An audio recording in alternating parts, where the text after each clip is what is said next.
এবারের মেলাটা হলো বিজয়ের মেলা, ন্যায্যতার মেলা, অধিকারের মেলা। আগে গণহারে গণজোয়ারে আওয়ামী লীগের স্টল ছিল, দেখতেন ৫০টা ১০০টা ওদের স্টল ছিল। বুদ্ধির প্রতি, বাংলাদেশের অধিকারের প্রতি একটা অন্যায় ছিল। দেখুন, আমরা সবাই জানি গত ১৬ বছর এই দেশে যেই শাসন ব্যবস্থা ছিল তার টোটালি ছিল একটি ফ্যাসিস্ট সরকারের শাসন ব্যবস্থা। যারা অনির্বাচিত ছিল, দিনের ভোট রাত্রে নিয়েছিল। ১৫১ জন যেখানে একটি সরকার গঠন করতে প্রয়োজন হয়, সেখানে ১৫৩ জন বিনা ভোটে নির্বাচিত হয়েছিল। শাসনের নামে তারা শোষণ করেছে, মানুষের গলা টিপে তারা কণ্ঠরোধ করেছে। বাক স্বাধীনতা বলতে কিছুই ছিল না। জালিমের জুলুম সর্বোচ্চ জায়গায় পৌঁছেছে, যেখানে আমরা দেখেছি এই যে গণ অভ্যুত্থান, গণ জোয়ার বয়েছে। তাদের অন্যায়টা এত বেশি ছিল যেই বাংলাদেশে মানুষের বুদ্ধিভিত্তিক যে চেতনা ছিল, অমর একুশে বইমেলা, যেখানে সকল মানুষের অংশগ্রহণ করার কথা ছিল, সকল বুদ্ধিভিত্তিক লেখাগুলো, বইগুলো একসাথে আসার কথা ছিল, কিন্তু ফ্যাসিস্ট সরকার একপাক্ষিক ছিল। তারা তাবেদারি একটা রাষ্ট্রে পরিণত হয়েছিল। পার্শ্ববর্তী রাষ্ট্র ভারতের সাম্রাজ্যবাদী আচরণের কারণে ওই পন্থী লেখক বুদ্ধিজীবীদেরকে তারা আশ্রয় প্রশ্রয় দিয়েছিল। এটা ছিল একটা অন্যায়, একটা অবিচার। বুদ্ধির প্রতি, বাংলাদেশের অধিকারের প্রতি একটা অন্যায় ছিল।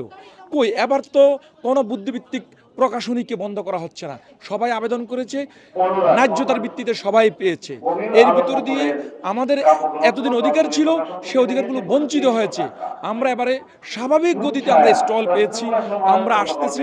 এটা হলো অধিকারের জয়, ন্যায্যতার জয়, সাংবিধানিক জয়। বিষয়টা এমন না আগে গণহারে গণজোয়ারে আওয়ামী লীগের স্টল ছিল, দেখতেন ৫০টা ১০০টা ওদের স্টল ছিল। এবারে আমরা স্বাভাবিক গতিতে আবেদন করছি প্রকাশনা হিসাবে। আপনি দেখেন এখানে প্রকাশন, পিস প্রেস অ্যান্ড পাবলিকেশন, এটি একটি প্রকাশনা হিসেবে এখানে স্টল পেয়েছে। এরা যে যে বইগুলো প্রকাশনা করেছে সেই বইগুলো স্টলে আছে। তার মধ্যে খালেদা জিয়ার চিকিৎসা, গণতন্ত্র, আগামীর বাংলাদেশ বইটি এই প্রকাশনা পাবলিশ করেছে, সেই সূত্রে তারা এখানে এই বইটি রেখেছে। আমাদের দল দীপশিকা এটি বই প্রকাশ করে, বই বিক্রি করে, যার কারণে স্টল পেয়েছে। আমাদের জিয়া স্মৃতি পাঠাগার একইভাবে, যদি আওয়ামী লীগেরও কোনো প্রতিষ্ঠান বই প্রকাশ করে থাকে, তারা যদি আবেদন করতেন তারাও পাইতেন। এবারের মেলাটা হলো বিজয়ের মেলা, ন্যায্যতার মেলা, অধিকারের মেলা, বাংলাদেশের সাম্যের মেলা, গণতন্ত্রের জয়ের মেলা। বিষয়টা হলো লেখকের তো একটা বাক স্বাধীনতা রয়েছে। লেখক তার বুদ্ধিভিত্তিক, তার যে বাক স্বাধীনতা, যে চিন্তা উন্মুক্ত ধারণা, সেটি কলমের মাধ্যমে একটি পাণ্ডুলিপি আকারে বাজারে নিয়ে আসেন। এটি তার একটা স্বপ্ন। সানবিট সব দিবে সামাল।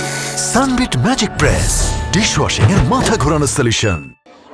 অযাচিতভাবে, অন্যায়ভাবে আওয়ামী লীগ গত দিনগুলোতে অনেকগুলো বই নিষিদ্ধ করেছিল, আবার বেশ কিছু বইকে ওরা নিষিদ্ধ না করেও বাজার থেকে ওরা তুলে নিয়ে গিয়েছিল। যেমন আমার জুলাই ২০২৪ এই বইটি প্রকাশিত হয়েছে, নিষিদ্ধ করে নেয়, বাট তারা যেখানে যেখানে পেয়েছে সেখান থেকে তারা নিয়ে গিয়েছিল। এটি ছিল একটা অন্যায় এবং কষ্ট। একটা সন্তানের মৃত্যু বাবার কাঁধে যখন লাশ হয়ে উঠলে যে কষ্টটা তৈরি হয়, জাতি হিসাবে, একজন লেখক হিসেবে তার চেয়ে কম কষ্ট আমাদের নয়।